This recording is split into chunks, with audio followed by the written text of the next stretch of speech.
Millionaire alone, on blind date. Then little black girl said, "My dad's coming." Evelyn Ward had been seated alone for nearly 20 minutes at Aurelio's, the most exclusive restaurant in Manhattan, when a small black girl pushed open the grand glass doors and walked in with fearless steps. The maitre d' stiffened instantly, scanning the room in panic as judgmental eyes from nearby tables followed the child's every move. "Madam, are you certain you wouldn't prefer a more private section?" The maitre d' whispered to Evelyn, glancing at the approaching child as though she were a disruption rather than a person. Evelyn didn't respond. She simply watched. For 3 relentless years, Evelyn had devoted every waking moment to scaling her tech empire, now valued at $900 million. She had won boardrooms, markets, and headlines, but lost any trace of a personal life. When her closest friend finally coerced her into a blind date with a remarkable single father, Evelyn expected an awkward evening. She did not expect this.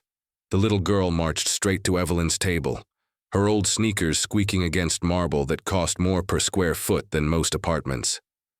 Yet her eyes, bright, alert, unflinching, made Evelyn's lips curve into a genuine smile for the first time that week. "Excuse me, miss," the girl said politely, folding her hands. "My dad asked me to tell you he's on his way. Traffic was terrible, and he didn't want you to think he forgot." Evelyn blinked. "How did you know who I was?" "He showed me your picture," the girl replied, tapping her forehead. "He said you'd smile even if you were nervous. He also said you're the smartest woman he's ever talked to." A chorus of whispers spread across the gold-trimmed dining room. "Who brings a child here? He can't possibly afford this place.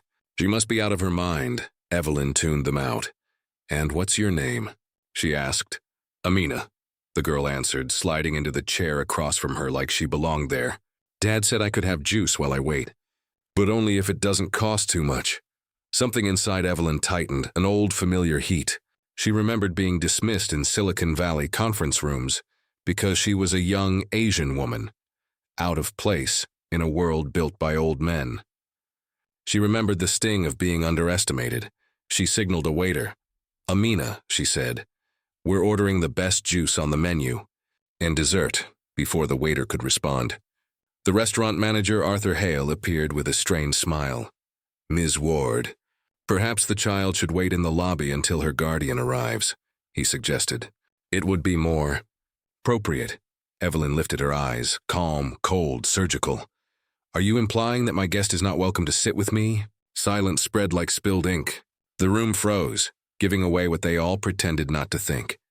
These people had no idea who Evelyn Ward truly was. They didn't know she built empires by refusing to bow to prejudice. They didn't know she never let quiet injustices stay quiet, but they were about to learn. 5 minutes later, the doors opened again. A tall black man in a simple, well-fitted suit scanned the room with urgent eyes, until he spotted Amina waving wildly from Evelyn's table. And that was the moment everything began to change. "Daddy!" Amina shouted the moment Daniel stepped inside, her voice echoing through the dining room and drawing a wave of disapproving glances. Daniel crossed the floor toward them, and Evelyn noticed how the staff visibly tensed, tracking his every step as if his presence required supervision. He reached their table and extended a hand to Evelyn with a warm, apologetic smile. "Daniel Ward. Thank you for looking after Amina, and I'm sorry for the delay." "Evelyn," she replied, shaking his hand. "Your daughter is wonderful. We were having a lovely conversation." Daniel sat, and Evelyn caught the subtle shift in his posture as he sensed the eyes around them, shoulders tightening, expression neutral, breathing measured. It was the posture of someone who had learned to anticipate judgment before speaking a single word. "Daddy works in a hospital," Amina announced proudly. "He saves people." "Amina," Daniel murmured gently, but Evelyn leaned in with genuine curiosity. "What do you do at the hospital?" "I'm a nurse," he said, almost cautiously. "ICU, mostly nights." Evelyn noticed the couple at the next table lean in to whisper, their expressions tightening with assumptions. She recognized that look. She had seen it 1,000 times in Silicon Valley, when venture capitalists assumed she was an assistant rather than the architect of a billion-dollar system. And how did my friend talk you into this blind date? Evelyn asked, trying to lighten the atmosphere. Sarah, Daniel explained. She was the pediatric head nurse last year, when Amina was hospitalized with pneumonia. She said you were brilliant, and also someone who forgot life existed outside of work. As Amina colored on her kids' menu, the manager, Arthur Hale, returned, wearing that same strained, artificial grin. Sir, he said to Daniel, I'll need to pre-authorize your credit card before continuing service. It's our policy for new guests. The dining room went still. Evelyn calmly placed her hand on the table. She had seen this tactic before. Different targets, same intention. That won't be necessary, she said sharply. Everything at this table is on my account. Ms. Ward, that isn't... Daniel began, but she stopped him with a look. This wasn't about money. This was about dignity. Now, she said to Amina, tell your father about the desserts. The child lit up again, but Evelyn's eyes drifted around the room. She noticed the couple who wouldn't stop whispering, the maitre d' hovering nearby, pretending to check on things, the waiter who treated their table like a burden, the sommelier who skipped them 3 times, offering wine to every table except theirs, but most of all, she noticed Daniel, how he absorbed every insult without letting it touch Amina, how he pretended not to notice the stares, how practiced he was at surviving humiliation with grace. Does this happen often? Evelyn asked quietly. Daniel exhaled. If I want my daughter to grow up believing she belongs anywhere, I can't teach her to react to every insult.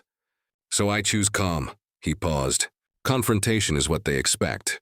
Dignity is what they can't stand. Before Evelyn could respond, Amina tugged at Daniel's sleeve. Daddy, she whispered, why is that lady taking pictures of us? Evelyn followed the child's gaze and saw a woman discreetly lowering her phone, embarrassed to be caught. Moments later, Amina asked to use the restroom and walked off confidently. Evelyn watched her go and saw how staff tracked the girl like a security threat. She leaned toward Daniel. Does it really happen everywhere? You want the truth?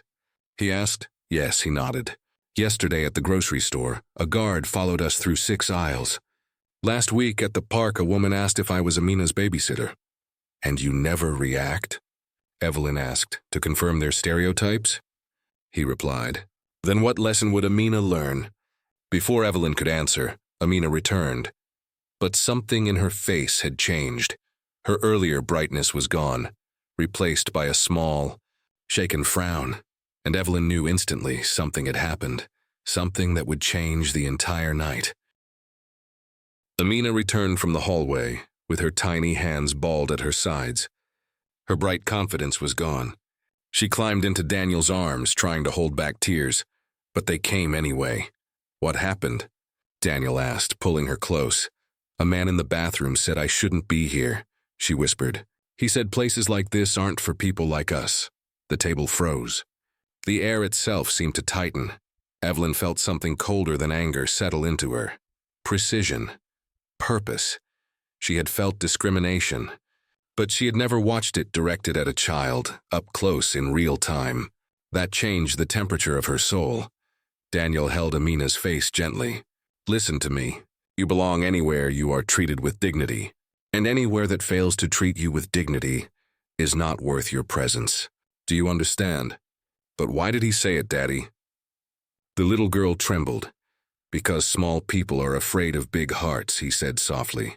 That fear is their disease, not ours. As he wiped her tears, Evelyn quietly unlocked her phone under the table. Message sent. James, Lou Bernardine, bring compliance files. Call Amanda. Daniel caught the movement. Is something wrong? Everything, Evelyn answered. And I'm going to fix it. There was a calm finality in her tone. Daniel noticed. He had nursed patients on the brink of death, and even there he rarely saw resolve this absolute. Daniel, Evelyn asked without lifting her eyes, do you know anything about my company? Only that you're in tech, he replied. She gave a thin, surgical smile, the kind that preceded corporate takeovers and industry collapses. Fair enough. 15 minutes later, the restaurant doors opened and silence followed. James Morrison entered, tall, commanding, briefcase in hand. The maitre d' nearly sprinted to greet him, posture suddenly perfect. James walked straight to Evelyn's table. The room shifted. Staff straightened. Conversation stopped mid-sentence. Arthur Hale reappeared, sweating just from James's presence. "David, Amina, this is James," Evelyn said. "General Counsel of Ward Link Systems." David blinked. General Counsel was not a casual job title. James smiled politely at Amina. "Your mother told me you're the bravest girl in any room." Then Evelyn switched. Tones, boardroom mode. James, document. "Everything I'm about to say. Point by point," she recited like a prosecutor, not a date. "The credit card policy, the pressure to move tables, the surveillance, the bathroom incident, the whispered insults, the ignored service." James typed. Not once did he interrupt. David watched, realizing the ground was shifting under the restaurant's feet. The manager approached, suddenly gentle, suddenly accommodating. "Ms. Ward, is there anything we can do to improve your experience?" "Yes," Evelyn said. "Answer a question." "Do you know who I am?" Arthur blinked. "I know you are a valued guest." "Wardlink Systems," she said. "We own 23% of the hotel group that controls this establishment." Arthur's face drained completely. Evelyn continued, voice steady and merciless. "And we have a corporate diversity program that acquires or dismantles businesses with systemic discrimination." James didn't look up. Simply added, "Those who partner see profit increases of 340% on average. Those who resist, close." Arthur swayed. Evelyn's phone buzzed. She checked it and smiled, not warmly. "Amanda pulled your records," she said. 17 filed complaints of racial discrimination in 2 years. 23 employees terminated. 87% were Black or Latino whistleblowers. Daniel's eyes widened. Amina gripped his arm tighter. Evelyn stood, and the whole room stopped breathing. "Mr. Hale," she said, her voice quiet but lethal. "You denied a child humanity.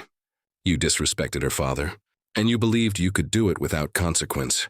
She leaned in just slightly. "That ends tonight." Evelyn didn't raise her voice. She didn't need to. Arthur Hale stood trembling beside the table while James Morrison waited, tablet in hand, ready for directives. "Mr. Hale," Evelyn said, "we are long past excuses. You singled out a child. You humiliated a father, and you did it because you assumed no one in this room would challenge you." Arthur swallowed. "Ms. Ward, I never intended—" "You intended exactly what you did," Evelyn cut in. "Bias disguised as policy is still bias." She glanced at Amina, then at Daniel, whose arm rested protectively around his daughter. Her voice hardened. "James, document the timeline of events. Every incident I witnessed tonight, including the bathroom harassment." James nodded. "Already logged. And Amanda has pulled the restaurant's complaint history. 17 filed discrimination reports in the last 2 years. Arthur's face collapsed. "And," James continued, 23 employees terminated after reporting internal bias. 87% were Black or Latino." The room went still. Evelyn leaned back. "Mr. Hale, I want to be very clear. My company controls 22% of your parent group's equity. I can influence leases, corporate partnerships, event contracts, and supplier relationships. In 3 days, I can turn this place into a headline, an audit case, and a vacancy on the corner of Madison and 72nd. Arthur's voice thinned. What do you want?" Evelyn folded her hands. "You will implement full anti-discrimination training within 48 hours. You will reinstate every wrongfully terminated employee within 7 days. You will hire a diversity and equity director within 30 days. All oversight will be external and all reports will be transparent. And if—" "We agree?" he whispered. James stepped forward. "Then this incident stays private. And your restaurant becomes a corporate partner with guaranteed event contracts worth roughly $2 million per year." Arthur nodded rapidly, desperate. Yes, we'll comply with every measure." Evelyn didn't smile. "You will comply," she said, "because next time there won't be a negotiation. There will be a replacement." Arthur stepped away. James closed the tablet. The confrontation was over. Daniel exhaled, finally steady. Amina looked up. "Daddy, did we fix it?" Daniel brushed her hair. "We did. Because someone finally listened." Evelyn met his eyes, something unspoken passing between them. Admiration, recognition, alignment, not pity. respect. 6 months later, the result, the gold plaque at the entrance now read Certified Diversity Partner. Ward Solutions. The staff reflected the city instead of its prejudices. Amina skipped ahead, waving to familiar faces. Daniel straightened his tie. Hard to believe this is the same place. It isn't, Evelyn replied beside him. Systems only change when accountability has teeth. Amina tugged on Evelyn's sleeve. Can we sit at our table? Our table was now permanently reserved. Not for status, for symbolism. James and Amanda arrived moments later. The Marcus program, renamed the Amina Initiative at Daniel's request, had already reformed 47 establishments. Harvard had published a case study. 12 major corporations adopted the model, and Daniel, now spokesperson for the initiative, had become a national voice for ethical reform in hospitality. Evelyn watched him with quiet pride. You turned one night of humiliation into a movement, Daniel said quietly. No, Evelyn answered. You did. Just refused to let the world ignore it. Amina raised her juice glass. To more places where everyone can belong. The adults raised theirs. Justice wasn't declared that night. It was implemented. It's not that we changed a restaurant, Evelyn said, watching Amina sip her juice with a peace that once would have been unthinkable in this very room. It's knowing she'll grow up in a world where her presence is welcome. Not interrogated. James closed a file and allowed himself the faintest smirk. Hard to believe this all traces back to a blind date you never planned to attend. Actually, Amina chimed in, still coloring, not even looking up. It started because I was brave and talked to the pretty lady. Daniel chuckled. James shook his head. Evelyn's eyes softened, just for a moment. Evelyn crouched beside the child. You're right, Amina. One act of courage can expose a system. And one voice, even a small one, can pull the first thread. Around them, the restaurant moved with quiet rhythm. Families of every background eating without fear. Employees working without walking on eggshells. No whispers. No hierarchy of who belongs more. This was not an apology. It was a correction. Visible, structural, enforceable. Daniel looked over the space that once humiliated him. His voice was low, steady, and settled. The best revenge isn't punishment, he said. It's building something so fair, so dignified, that the old injustice has nowhere left to exist. Amina flipped her drawing toward them. 3 figures holding hands in front of a building. Over the door, written in uneven little letters, all are welcome. And what will you be when you grow up? Evelyn asked. Amina answered instantly. Like you. And like Dad. I want to help people feel safe and happy everywhere. The simplicity cut deeper than any speech. Evelyn had built empires. She had negotiated with governments and bent markets. But here, in a room where fairness was now policy, not hope, she realized something. Profit builds influence. Purpose builds legacy. What began as one night of discrimination had become a quiet, permanent reform, a reminder that the world doesn't change on its own. It changes when people with power refuse to look away. Daniel reached across the table. Evelyn didn't hesitate. Not partners in romance, but partners in responsibility. And in the future, Amina would inherit. They weren't just raising their voices now, they were raising the standard.